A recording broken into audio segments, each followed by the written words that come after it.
Ô, Laís, bom dia. Laís, eu vou então tentar responder aqui para você de uma forma mais simples, tá? Então você pergunta aí quais são os efeitos do uso da maconha. Os efeitos do uso da maconha, vamos dizer assim, aqueles efeitos imediatos.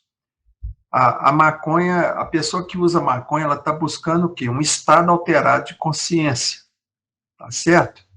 Está buscando uma forma, vamos dizer assim, eu quero estar num estado de sonho, num estado de relaxamento completo. Então a pessoa busca isso, tá? Mas esquece que a maconha ela tem um efeito psicotrópico, quer dizer, ela vai alterar muitas vezes até a personalidade da pessoa, tá? Por isso que a gente não pode comparar maconha com cigarro, porque o cigarro ele te mata, mas leva aí uns 30 anos. A maconha muitas vezes não vai ter esse efeito vamos dizer assim, de causar um mal físico como o cigarro, mas ela causa um efeito psicológico, efeito psicotrópico, tá? Ela vai afetar o raciocínio da pessoa em médio e longo prazo, tá? Afeta a memória da pessoa, vai afetar a capacidade da pessoa aprender, que é a cognição, tá? Você vê, por exemplo, na sala de aula em faculdade, por exemplo, o pessoal que usa maconha senta lá no fundão, são aquelas pessoas que têm dificuldade para ir levar o curso adiante, entendeu? Tem dificuldade para fazer prova, para estudar, fora a dependência que gera, tá? Então, quer dizer, a pessoa ela busca a maconha em primeiro lugar para entrar no estado de consciência alterado, quer dizer, ela está fugindo de alguma coisa, tá certo? Está fugindo dos problemas, para fugir, quer dizer, em vez dela tentar encontrar uma solução para os problemas existenciais da vida dela, ela vai para uma porta de fuga, tá? Fora isso, que a maconha também, ela tem um efeito de longo prazo, que se a pessoa tiver um traço genético, por exemplo, de esquizofrenia na família, tiver um tio esquizofrênico, um irmão esquizofrênico, quer dizer, ela tem um traço genético. Quer dizer, a maconha ela acelera, muitas vezes, e faz com que aquilo apareça na pessoa. Então, se a pessoa é deprimida, por exemplo, tem depressão e usa maconha, ela vai ficar cada vez pior. Por quê? Porque a maconha ela deprime o sistema nervoso central. Tá certo? Então, se ela tem um problema que é borderline, que é transtorno bipolar, vai atrapalhar tudo. Tá? Então, é lembrar disso. Tá certo?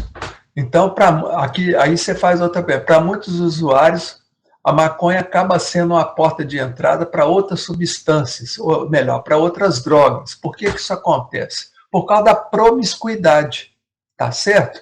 Da promiscuidade que o usuário de maconha tem com o traficante. Tá? E o traficante, geralmente, são pessoas assim que não têm sentimento nenhum.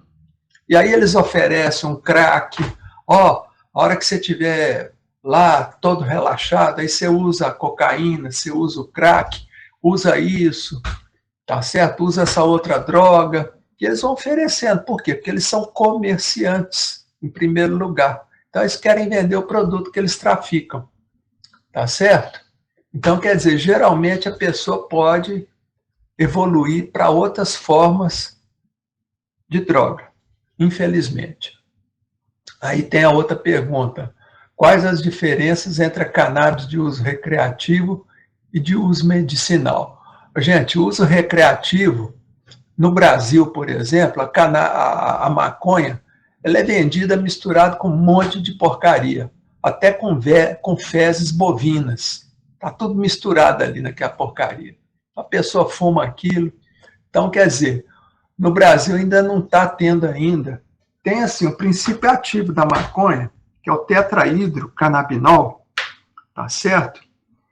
E só que esse princípio que eles extraem para maconha de uso medicinal é o delta 9 tetrahidrocannabinol, chamado de cannabis. Quer dizer, o uso medicinal da cannabis, tá? Ele está ligado à dor crônica, tá? Aquela dor que a pessoa tem, né? A vida toda ali, aquela dor crônica, e é usado principalmente como antiemético. O que é antiemético? É um medicamento para enjoo, tá? principalmente aquele enjoo causado na quimioterapia do câncer, tá? No tratamento do câncer. Então, por exemplo, a pessoa que faz o uso do canabinol durante o tratamento do câncer vai evitar aquele enjoo. E a pessoa, evitando o enjoo, ela vai fazer uma alimentação melhor, tudo, tá certo? Então, tem essas aplicações. Mas toda essa aplicação do canabinol, da cannabis dentro da medicina, para dor e para enjoo, existem outros medicamentos que fazem a mesma coisa, tá certo?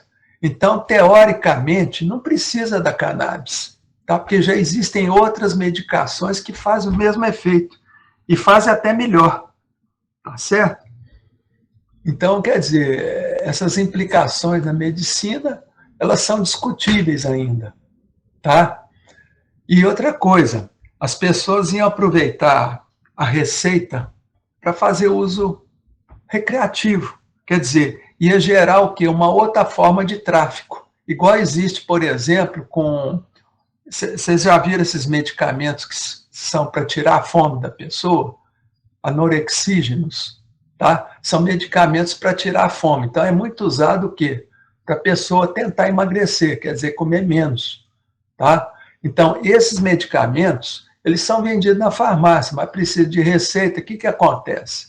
Os traficantes pegam esses medicamentos, não sei de que forma, e vendem no mercado negro, que é o que está acontecendo, tá? Por exemplo, você acha sibutramina, que é esse tipo de medicamento anorexígeno, por exemplo, vendido por traficantes. Então, quer dizer, se liberar o uso da cannabis medicinal, o pessoal vai começar a vender isso no mercado negro também. Então, vai gerar um outro tipo de tráfico, entendeu? Mais crime, tá certo? Então, quer dizer, tem que ser tudo bem pensado, tá? E aí você pergunta quais são as implicações negativas do uso recreativo da maconha, que a maconha traria. Exatamente isso que eu estou falando. É o uso do tráfico, tá? Porque não ia parar só naquilo lá da farmácia. Tá? Primeiro que a cannabis ela não poderia ser prescrita pelo médico para uso recreativo.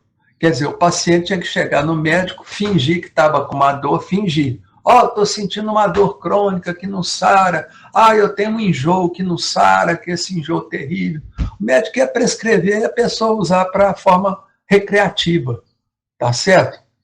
Então, o que a gente tem que lembrar é assim, que às vezes a pessoa que usa maconha, ela até se sente bem no curto prazo, mas isso não significa que vai te fazer bem no longo prazo, tá? E a gente tem que lembrar que todo medicamento, olha bem, seja medicamento, seja droga, seja o que for, tudo que a gente joga para dentro do nosso corpo tem 3 efeitos. Aquele que você quer, tá? Que você está usando medicamento para aquele efeito que você não quer e aquele efeito que você não sabe aonde vai dar. Então, quer dizer, no caso da cannabis medicinal, é isso aí. Tem o efeito que a pessoa busca, tem aquele que a pessoa não quer, porque todo medicamento tem efeito colateral, tem os efeitos adversos, tá? E aquele que você não sabe onde vai dar, tá certo? Que pode muitas vezes desencadear uma doença mental, tá certo? Se a pessoa já tiver o traço genético para doença mental na família. Tá certo, Laís?